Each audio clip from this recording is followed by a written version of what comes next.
Here's a question. What does a patient advocate do in Ehlers-Danlos and chronic health conditions? Well, what I do is a little bit different than what you would read about in patient advocacy on your average Google search.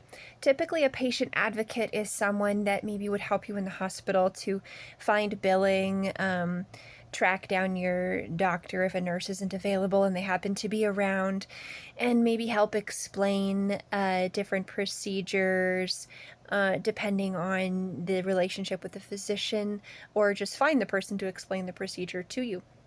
Maybe they help with insurance filing and paperwork.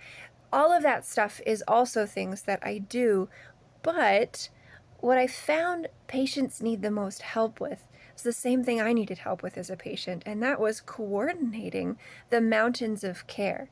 And that's not just balancing the care that exists, it's finding the care that's needed and understanding why it's needed.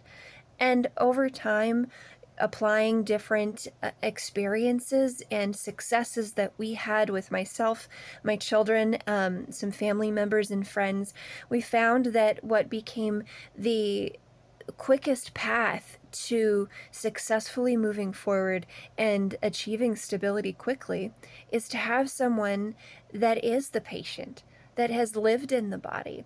It's a little bit more like the kind of patient advocacy that you might get if you had cancer, for example. And that's some of the initial training that I undertook and pursue is for serious chronic conditions where you're walking alongside the patient and you might be the only person that has the time to sit down and explain the full effects of a procedure or treatment, and also might help find treatments that other people don't generally know about because they have a specific focus on a certain condition or issue. Now, Ehlers-Danlos has many, and I am learning from clients all the time and other patients everywhere involved in groups across the country, reading about different responses and reactions to things, different rare presentations and odd issues, things that doctors don't know to pay attention to and dismiss, but because I've been the patient, they stand out to me. And they're vital to me and important. And so one of the first things we do is go through a thorough patient history of your symptoms. We look at the different degrees and areas of hypermobile spectrum disorders with the assumption that we have to look here in order to rule it out. It's not diagnostic, and it's not an assumption of a diagnosis.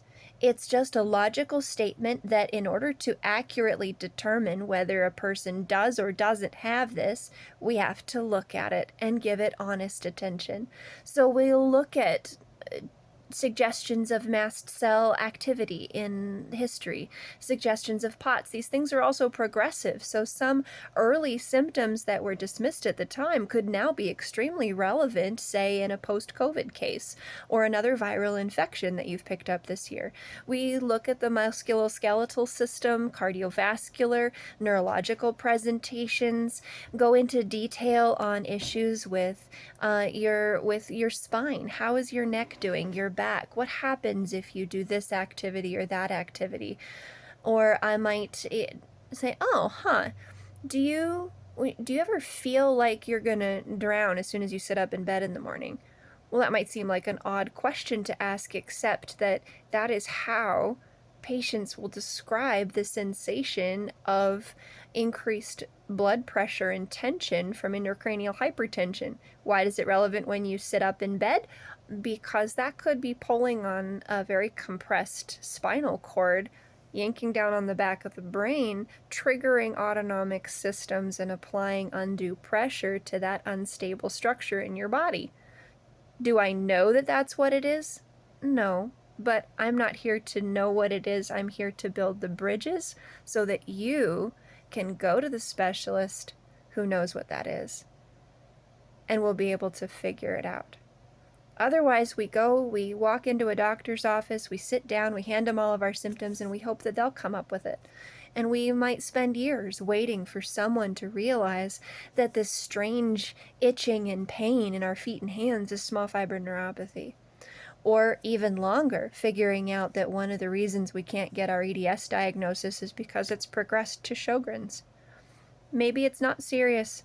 Maybe it's a suspected diagnosis where you're just dealing with a lot of connective tissue, soft tissue injuries and swelling. Well, then let's connect you to someone that's not going to be another weak connection in the physical therapy and occupational therapy world. We can do that. From mild to severe and complex, my job is to look at what the doctors are not trained to look at and help patients present the symptoms clearly and feel confident in your communication to the physicians so that they can treat you better and faster using linguistics and communication and a little bit of personal experience with pretty insane chronic rare issues. So if you're interested in more, don't hesitate to send me an email.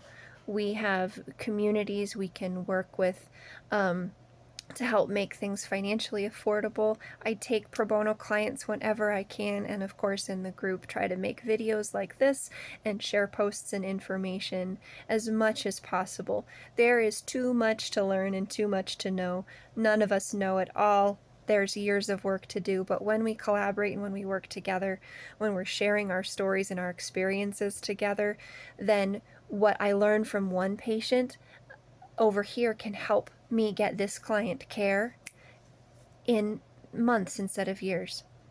This patient's lifelong journey to get XYZ diagnosis can help me turn around and help someone else get the same thing that they're presenting with in a couple of weeks. We're just waiting for the specialist. This is the kind of network and bridging that we do. And finally, if this is something you would be interested in doing, I would like to help you on that path. There is more than enough work to do, and we need other patients involved in this kind of advocacy work. It takes some time. It takes some study and some learning, but it is different than anything else out there, and we're creating the spaces to be able to do that and offer that well to people across the country, and it really does come from other people that have lived it and know it. So if you're interested in learning more, let's get in touch and talk.